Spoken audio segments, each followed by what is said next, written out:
ఓం నమో వెంకటేశాయ.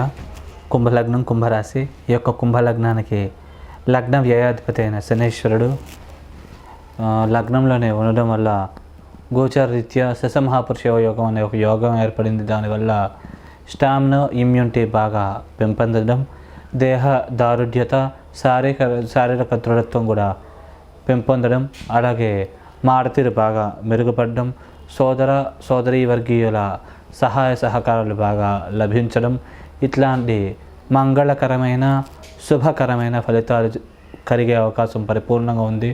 అలాగే వివాహ స్థానాన్ని శనీశ్వరుడు చూడడం వల్ల వివాహం కోసం ప్రయత్నించే వాళ్ళకి వరుడైతే అనుకూలమైనటువంటి వధువు అయితే అనుకూలమైన వరుడు లభ్యమయ్యే అవకాశం ఉంటుంది. అలాగే బిజినెస్ పార్ట్నర్స్ ఉంటే కనుక వారి మధ్య సంబంధ బాంధవ్యాలు బాగా మెరుగుపడే అవకాశం ఉంది. ఒకరి అభివృద్ధికి ఒకళ్ళు సహాయకారిగా ఉపయోగపడతారు. అలాగే భార్యాభర్తల మధ్య కూడా అన్యోన్యత, ప్రేమానురాగాలు పెంపొందుతాయి. ఒకరిని ఒకళ్ళు అర్థం చేసుకుని ఒకరి అభివృద్ధికి ఒకళ్ళు తోడ్పడతారు. అలాగే వృత్తి స్థానాన్ని కూడా శని చూడడం వల్ల వృత్తిపరంగా ప్రమోషన్లు, ఇంక్రిమెంట్లు ఇట్లాంటివి లభ్యమయ్యే అవకాశం ఉంది. ట్రాన్స్ఫర్స్ కోసం ప్రయత్నిస్తే కనుక మీరు ఏదైతే అనుకుంటున్నారో ఆ ప్లేస్కి ట్రాన్స్ఫర్స్ లభించే అవకాశం ఉంది. వ్యాపారస్తులు వ్యాపారాల్లో బాగా రాణించగలుగుతారు, మంచి పేరు గుర్తింపు సంపాదించుకోగలుగుతారు, ఉన్నత స్థాయి లాభాలు సాధించగలుగుతారు. రాజకీయ నాయకులు కూడా రాజకీయంగా మంచి ఉన్నత స్థాయి పదవులు అధిరోహించగలుగుతారు. అలాగే ఈ యొక్క లగ్నానికి 12వ స్థానాధిపత్యం కూడా శని రావడం వల్ల విదేశీ ప్రయత్నాలు చేసే వాళ్ళకు కూడా వీసా, పాస్పోర్ట్ తొందరగా లభ్యమయ్యి తొందరగా విదేశాలకు వెళ్ళే అవకాశం ఉంది. అలాగే అక్కడ సెటిల్మెంట్ కూడా అయ్యే అవకాశం ఉంటుంది. అలాగే ధన మరియు లాభాధిపతి అయిన గురు భగవానుడు ఈ లగ్నానికి పాపి కాబట్టి 4వ స్థానంలో ఉండడం వల్ల వాహన గండాలకి, ప్రమాదాలకి గురయ్యే అవకాశం ఉంది. అలాగే కొద్దిగా వాహనాలు డ్రైవ్ చేసేటప్పుడు అప్రమత్తంగా జాగ్రత్తగా వ్యవహరించాలి, లేకుండా సమస్యలు తలెత్తుతాయి. అలాగే తల్లికి స్వల్పమైన మాతృస్థానంలో గురువు రావడం వల్ల స్వల్పమైన అనారోగ్యాలు చేసే అవకాశం ఉంది. వృత్తిపరంగా టెన్షన్లు, మానసిక ఒత్తిడి, చికాకులు అధికంగా ఉంటాయి. అలాగే ఈ గురువు 8ని కూడా చూడడం వల్ల కొద్దిగా స్వల్పమైన భూ సంబంధమైన లిటిగేషన్స్, న్యాయపరమైన లీగల్ లిటిగేషన్స్ ఇట్లాంటివి క్రియేట్ అయ్యే అవకాశం ఉంది. కాబట్టి ఈ విషయాల్లో అప్రమత్తంగా జాగ్రత్తగా వ్యవహరించగలరు. ఏ స్థానాన్ని గురువు చూడడం వల్ల చేసే వ్యయం కొన్ని సందర్భాల్లో దుర్వ్యయం కావడం, అనవసరమైన ఖర్చులు అధికంగా కావడం, దానివల్ల సమస్యలు, చికాకులు రావడం లాంటి సమస్యలు తలెత్తే అవకాశం ఉంటుంది. అలాగే ఈ లగ్నానికి తృతీయ మరియు దశమాధిపతి అయినటువంటి అంగారకుడు 2వ స్థానంలో ఉండడం వల్ల కుటుంబంలో చికాకులు, మనస్పర్ధలు ఇట్లాంటివి అధికంగా జరిగే అవకాశం ఉంది. అలాగే సంతానం స్వల్పంగా ఆలస్యం అయ్యే అవకాశం ఉంది. విద్యాస్థానం మీద కూడా కుజుడి పాపదృష్టి ఉండడం వల్ల స్వల్పంగా విద్యార్థులకు విద్యాటంకాలు క్రియేట్ అయ్యే అవకాశం ఉంటుంది. అలాగే ఈ 8ని కూడా కుజుడు చూడడం వల్ల కొద్దిగా ఆల్రెడీ గురువు కూడా చూస్తున్నాడు కాబట్టి ఈ యొక్క లిటిగేషన్స్ ఎక్కువ క్రియేట్ అయ్యే అవకాశం ఉంది. లీగల్ పరమైన ఇబ్బందులు తలెత్తే అవకాశం ఉంటుంది. అలాగే భాగ్యాన్ని కూడా చూడడం వల్ల డబ్బు ఖర్చు అధికంగా అవుతుంది. చేద్దాకా వచ్చే కొన్ని అవకాశాలు, అదృష్టం మిస్ అయ్యే అవకాశాలు కూడా ఉంటాయి. కాబట్టి ఈ విషయాలు అప్రమత్తంగా జాగ్రత్తగా వ్యవహరించకండి.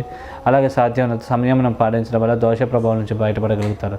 అలాగే ఈ లగ్నానికి చతుర్థ మరియు భాగ్యాధిపతి, కేంద్ర కోణాధిపతి, రాజయోగకారకుడైనటువంటి శుక్ర భగవానుడు ఎక్కడ ఉంటే అక్కడ నుంచి పరిపూర్ణమైన శుభ పరిణామాలు కలుగజేస్తాడు. ప్రథమార్థంలో 3వ ఇంట్లో ఉంటారు కాబట్టి మంచి కమ్యూనికేషన్ స్కిల్స్, మారుతీరు బాగా మెరుగుపడడం, సభలలో బాగా ప్రసంగించగలగడం, ప్రసంగించి 10 మంది మెప్పించగలగడం ఇట్లాంటి శుభకరమైన పరిణామాలు ఎక్కువగా కలిగే అవకాశం ఉంటుంది. అలాగే భాగ్యాభివృద్ధి నిలవదనం కూడా బాగా పెంపొందుతుంది. ద్వితీయార్థంలో మాత్రం భూములు, స్థిరాస్తులు ఇట్లాంటివి కొనుగోలు చేసే అవకాశం ఉంటుంది. మరియు వృత్తిపరంగా ప్రమోషన్ల, ఇంక్రిమెంట్లు బాగా వచ్చే అవకాశం ఉంటుంది. కాబట్టి ఈ విషయాన్ని గమనించగలరు. అలాగే ఈ యొక్క లగ్నానికి షష్ఠ మరియు భాగ్యాధిపతి అయినటువంటి ఈ యొక్క బుధ భగవానుడు ఈ యొక్క లగ్నానికి యోగకారకుడు కాబట్టి మంచి శుభకరమైన అనుకూలమైన ఫలితాలను ఇచ్చే అవకాశం ఉంటుంది. ఏమైనా లీగల్ ఇష్యూస్ ఏమైనా ఉంటే కనుక బుధ దశలో, అంతర్దశలో నడిస్తే కనుక సాల్వ్ అయ్యే అవకాశాలు ఉంటాయి. అలాగే ఈ యొక్క 6ను కూడా బుధుడు ఆధిపత్యం వహించడం వల్ల శత్రు రోగ రుణాది పిల్లలు తక్కువగా ఉంటాయి. లోన్ల కోసం ప్రయత్నించే వాళ్ళకు లోన్లు తొందరగా మంజూరు అవుతాయి. అలాగే ఈ యొక్క లిటిగేషన్స్ ఏమైనా ఉంటే కనుక కొద్ది వరకు సాల్వ్ అయ్యే అవకాశం ఉంటుంది. కాబట్టి ఈ విషయాల్లో మీరు పరిపూర్ణంగా ప్రయత్నిస్తే కనుక వీరు ఈ ఫలితాలు 100కి 100% పొందగలుగుతారు. అలాగే ఈ యొక్క లగ్నానికి షష్టాధిపతి అయిన చంద్రుడు ఈ లగ్నానికి పాపే కాబట్టి ఎక్కడ ఉంటే అక్కడి నుంచి కొద్దిగా వ్యతిరేకమైన, అశుభకరమైన, అమంగళకరమైన ఫలితాలనే ఇచ్చే అవకాశం ఉంటుంది. కాబట్టి చంద్రదశలు అంతర్దశలు నడిచినట్లయితే తగు జాగ్రత్తలు తీసుకున్నట్లయితే దోష ప్రభావం నుంచి బయటపడగలుగుతారు. అలాగే ఈ లగ్నానికి సప్తమాధిపతి అయినటువంటి రవి పాపి కాబట్టి, పరిపూర్ణమైన పాపి కాబట్టి కొద్దిగా 3వ స్థానంలో ఉండడం వల్ల మాట వల్ల సమస్యలు, ఇబ్బందులు తలెత్తే అవకాశం ఉంది. ముఖ్యంగా రవి దశలు అంతర్దశలు నడిచినట్లయితే ప్రభావం ఎక్కువగా ఉంటుంది. అలాగే భాగ్యస్థానాన్ని చూడడం వల్ల డబ్బు ఖర్చు అధికంగా కావడము, చేద్దాకా వచ్చి కొన్ని అవకాశాలు మిస్ అవ్వడం లాంటి పరిణామాలు జరిగే అవకాశం ఉంది. ద్వితీయార్థంలో కొద్దిగా భూ సంబంధమైన చిన్న చిన్న లిటికేషన్స్ క్రియేట్ అవ్వడం, మరియు భూ తగాదాలు, మరియు వృత్తిపరంగా టెన్షన్లు, చికాకులు అధికంగా ఉండడం లాంటి సమస్యలని ఇచ్చే అవకాశం ఉంది. కాబట్టి ఈ విషయాలు అప్రమత్తంగా జాగ్రత్తగా వ్యవహరించినట్లయితే దోష ప్రభావం నుంచి బయటపడగలుగుతారు. అన్ని పనులకు కూడా బాగుండే అవకాశం ఉంది. అలాగే ఈ యొక్క సూర్యభగవాన్ దశలు అంతర్దశలు నడిచినట్లయితే ఓవర్ సెల్ఫ్ రెస్పెక్ట్ మెయింటైన్ చేయడం వల్ల వేరే కొన్ని అవకాశాలు కోల్పోయే అవకాశం ఉంది. కాబట్టి ఈ విషయాలు తగు జాగ్రత్తలు తీసుకోగలరు. అలాగే 2వ ఇంట్లో రాహువు, 8వ ఇంట్లో కేతువు ఉన్న వల్ల ముందుగా కేతు వైపు రాహు మిగిలితే రాహుకేతు ఇద్దరు కూడా అద్భుతంగా యోగించి లాభిస్తారు. మంచి శుభకరమైన అనుకూలమైన ఫలితాలని ఇచ్చే అవకాశం ఉంది. ఏమన్నా భూ సంబంధమైన, న్యాయ సంబంధమైన లిటికేషన్స్ ఏమైనా ఉంటే కనుక కొంచెం వరకు సాల్వ్ అయ్యి మీకు అన్ని పరాలుగా అనుకూలత కలిగే అవకాశం ఉంది. అలాగే ధనాభివృద్ధి అవుతుంది, ఆకస్మిక ధనప్రాప్తి కలుగుతుంది.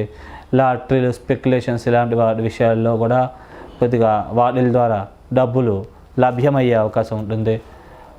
అలా అని ఎక్కువ ట్రై చేయమని కాదండి, ఎక్కువ ఏంటంటే తలవని తలంపుకు కొద్దిగా డబ్బులు వచ్చే అవకాశం ఉంది. అలాగే సంఘంలో పేరు ప్రతిష్టలు, గౌరవ మర్యాదలు బాగా పెరుగుతాయి. అలాగే ఒకవేళ వ్యక్తిగత జాతకులు మీకు ముందుగా కనుక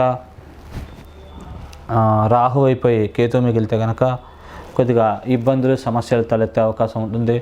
ఎందుకంటే ఈ యొక్క శనివర్గ లగ్నం కాబట్టి ఇది ఈ యొక్క కేతువు దోషకారి, రాహు యోగకారి, అంటే దశల్ని బట్టి ఇవి ఫలితాలు నిర్ణయించబడతాయి. కాబట్టి ముందుగా ఏదైతే శుభుడు ఉన్నాడో అది అసలు కాకపోతే మంచిది. ఒకవేళ ముందుగా రాహు అయిపోతే కనుక కొద్దిగా ఈ పరిణామాలు, ఫలితాలన్నీ కూడా వ్యతిరేకంగా జరిగే అవకాశం ఉంది.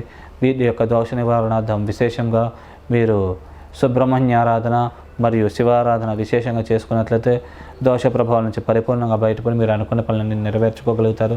వారి యొక్క స్తోత్ర సంబంధమైన పారాయణలు, అలాగే ఓం శరవణ భవాయ నమః, అలాగే ఓం నమః శివాయ మంత్రాన్ని రోజు 11 సార్లు చొప్పున జపించి బయటికి వెళ్ళినట్లయితే అన్ని పనులకు మంచి జరిగే అవకాశం ఉంటుంది.